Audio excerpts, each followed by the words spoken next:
สบายดีข้าพเจ้าสื่อธนงไสยกุฎไพฑูรย์คณะประจำพรรคหัวหน้าองค์การคณะกรรมการส่งเสริมคุ้มครองการลงทุนนครหลวง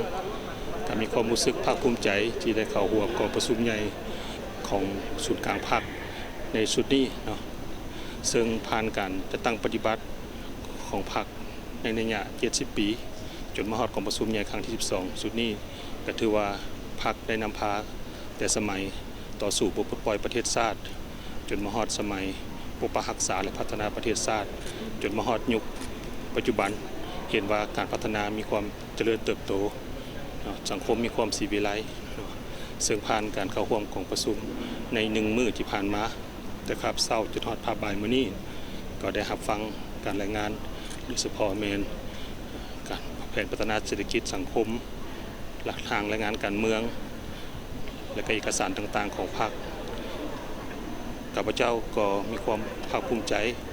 ซึ่งแผนดังกล่าวนี้เนาะจะมาหมุนไส้อยู่ในโครงเขตที่พวกข้าพเจ้ารับผิดชอบโดยเฉพาะเลยเวียกงานส่งเสริมการลงทุนโดยเหตุนั้นเนาะเวียกงานดังกล่าวก็เป็นเวียกงานหนึ่งที่จะประกอบส่วนให้กับการพัฒนาเศรษฐกิจสังคมของชาติให้มีความเข้มแข็งเจริญเติบโตในอนาคต